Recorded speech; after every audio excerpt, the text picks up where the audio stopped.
Our hearts beat to the city streets.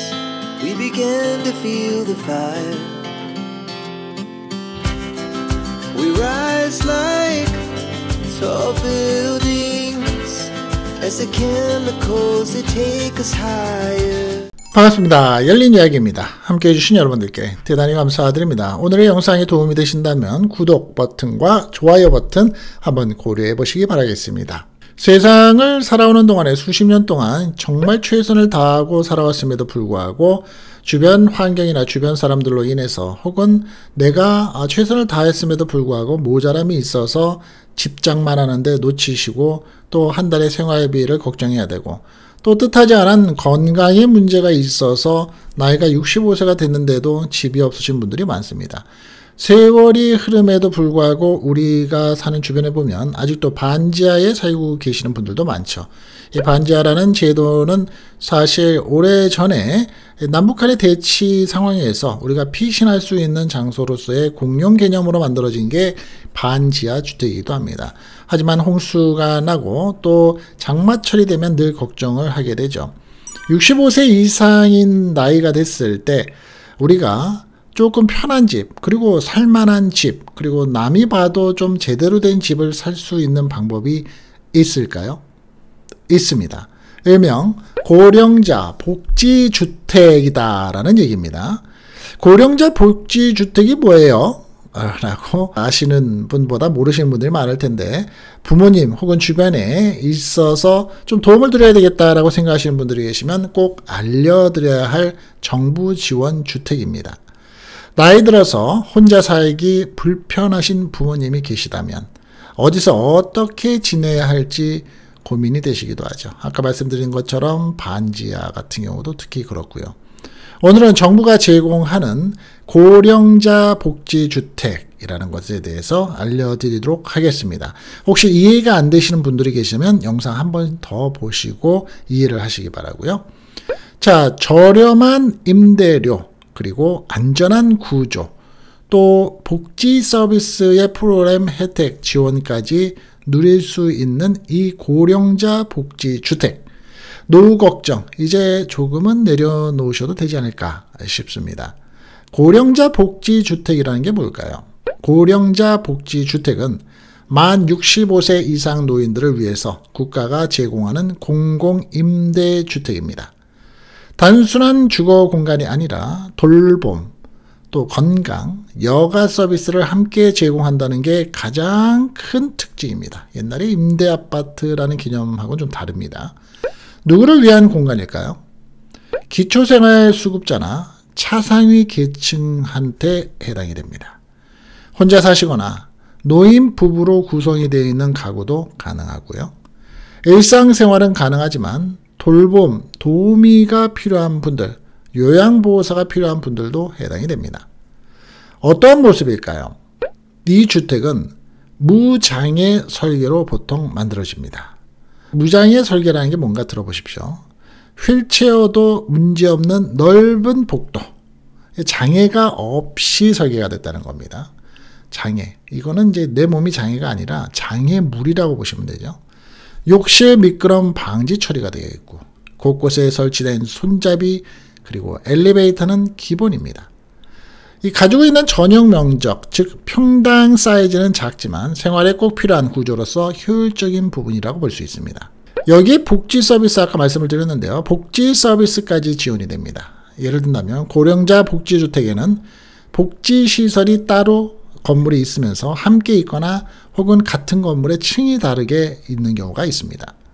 건강 체크를 해주기도 하고요. 보통 요양병원처럼 요양병원이나 양로원들도 가끔 나오긴 하지만 방문 간호 서비스가 가능합니다. 생활 도우미 서비스, 형광등이 나갔다거나 물이 잘 안 나온다거나 화장실에 문제가 생겼다거나 노인 여가 프로그램을 운영합니다.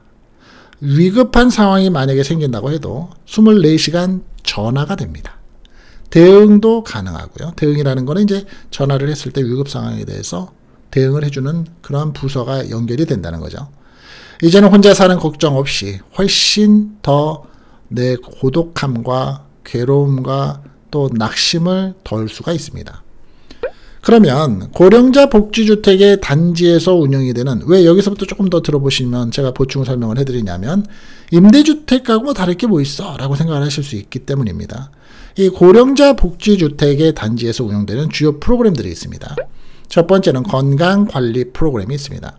방문 간호 서비스, 즉 정기적으로 간호사가 방문해서 혈압, 혈당 체크 및 복약, 그러니까 내가 먹고 있는 약들에 대한 부분을 지도해주고 설명을 해줍니다. 두 번째로는 건강 체크를 하고 건강 상담을 합니다. 지역보건소 또는 복지관과 연계한 기본 건강검진 프로그램을 가지고 있습니다. 세 번째는 운동 프로그램이 있습니다. 실내에서 하는 스트레칭, 치매 예방 운동, 라인 댄스, 요즘에 노인분들 많이 하시는 게 이 라인 댄스죠. 그리고 실버 요가 같은 거, 필라테스 같은 거죠. 노인들을 위한 필라테스. 낙상 예방 교육 분명히 필요하죠. 노인분들, 연세 드신 분들 잘못해서 걷다가 가장 많이 다치는 게 고관절하고 무릎이죠. 낙상 예방 교육도 해줍니다. 넘어지는 것에 대한 사고 예방을 위한 실습형 교육. 자, 생활 지원 프로그램이 또 있습니다. 생활 지원 프로그램. 이거는 이제 아까 말씀드린 건 생활 지원 프로그램이 아니라 구체적으로 우리가 운영되는 건강 관리 프로그램이고요. 지금 생활 지원 프로그램에는 생활 돌봄 서비스, 청소, 세탁, 간단한 식사 보조 등의 일상생활도 지원해 줍니다. 식사 지원 서비스, 즉 결식 우려 어르신들에게 도시락을 배달하고 또는 공동식당을 운영하기도 합니다. 긴급 안전 알림 서비스가 있습니다. 센서 기반의 응급 호출 시스템에 대한 것, 그러니까 화장실에 단추를 누르면 바로 긴급 안전에 대한 부분이 호출이 되는 거, 거실에도 있고, 그렇죠? 이런 것들. 정서와 심리적인 지원이 프로그램이 또 지원이 됩니다. 연세 드신 분들, 홀로 되신 분들 많아서 제일 어려운 부분이 고독한 거죠. 외로움, 고독한. 그런 것에 대해서 정서와 심리 지원 프로그램이 이루어집니다. 노인 상담 프로그램을 해서 우울증, 고독, 불안 등 심리 상담 및 정서적인 지원을 해줍니다. 치매 예방 인지 활동에 대한 보조도 해줍니다. 색칠하기, 퍼즐놀이, 기억을 다시 해볼 수 있는 회상놀이, 그리고 회상에 대한 대화 치료 등까지도 해줍니다. 구체적이죠. 또 모임을 갖는 것에 대해서 유도를 합니다. 같은 단지 내에 어르신끼리 교류할 수 있는 커뮤니티를 조직시켜 줍니다. 65세 띠들의 동갑, 여성 모임들에 대해서 자수 모임, 이런 것들, 바둑교실, 여가 및 사회 참여에 대한 프로그램도 해줍니다. 말씀드린 것처럼 노래교실 같은 거, 미술교실, 서예, 붓글씨, 이런 거 있죠. 뜨개질반, 이런 취미 활동에 대한 부분도 프로그램을 만들어줍니다. 참여율이 높은 인기 프로그램들을 위주로 진행을 한다고 하고요. 영화 감상이나 작은 음악회 등 문화 행사도 합니다. 이것은 이제 외부에서 협찬으로 해서 어떤 자원봉사를 하시는 분들이 와서 하죠. 월 1회 이상 공동 프로그램에서 진행을 합니다. 자원봉사 연계 프로그램이 있고요. 인근의 중고등학생들, 청년들과 연계한 말벗 대화 서비스, 스마트폰 교육 서비스, 또 텃밭 가꾸기, 지방도시나 외곽도시에서는 이제 주변에 텃밭을 가지고 텃밭 가꾸면서 상추, 깻잎 이런 거 심을 수 있게끔 실버 카페 운영 등 사회 참여형 활동도 이루어집니다. 다섯 번째로는 정보화 스마트 교육 프로그램입니다. 요즘에 연세가 65세, 70세가 됐다 그래도 스마트폰 사용 못하면 나만 손해죠. 스마트폰 활용 교육 같은 거, 영상 통화를 할 수 있는 방법, 사진을 찍는 방법, 또 문자 어떻게 보내는지, 그리고 우리가 꼭 필요한 택시 타는 것 같은 앱 사용법, 디지털 문맹 해소를 위해서 교육을 시킵니다. 글씨를 모르는 게 아니라 디지털을 모르면 요즘에 문맹이라고 할 수 있는 디지털 문맹 해소 교육을 시킵니다. 키오스크, 맥도날드, 버거킹 같은 데에 혹은 요즘에 일반 식당을 가더라도 주문을 다 터치로 해야 되는데 그 키오스크 교육 같은 거, 공공 앱 사용법 등, 즉 내가 지나가다가 불시에 어떤 안 좋은 사건을 겪게 됐을 경우 물론 119를 전하는 방법도 있지만 동네 주변에 하수구가 막혔다든가 혹은 도로가에다가 불법 주차가 되어 있다든가 이런 거 신고하는 앱이 있죠. 그러한 사용법 등 기초생활 디지털 교육을 시킵니다. 운영 방식에 대해서는 누가 주체가 될까요? 대부분은 LH에서 합니다. LH. 지자체에서도 같이 하게 되고요. 사회복지관이라고 다 있죠. 구마다 민간 위탁기관이 협력해서 운영이 됩니다. 뭐가 네 가지요? LH, 지자체, 사회복지관, 민간 위탁기관. 생활지원사, 방문간호사, 복지사 등이 상주 인력이 있어서 안전성이 높습니다. 특히 지방도시 같은 경우는 더 많죠. 일부의 단지는 입주민 자치회 활동도 운영이 되면서 어르신 주도형의 프로그램도 마련이 된다고 합니다. 자, 중요한 거죠. 신청 조건. 입주 대상은 다음과 같습니다. 나이가 만 65세 이상, 기초생활수급자, 차상위 계층, 주거급여 수급자, 또한 독립생활이 가능한 분, 요양병원급의 돌봄은 제공되지는 않습니다만 독립생활이 가능하신 분, 즉 내가 손발을 자유롭게 좀 움직이실 수 있는 분, 소득 재산 기준도 따지니까 LH나 지자체 공고를 좀 확인하는 게 좋습니다. 어떻게 신청해야 될까요?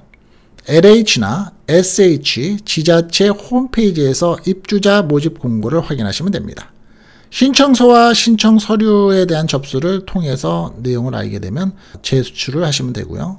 소득과 재산에 대해서도 심사를 합니다. 왜냐하면 돈이 많고 정말 엄청나게 많고 빌딩도 가지고 있고 이런 사람들은 해당이 안 되니까 재산심사 검사하겠죠.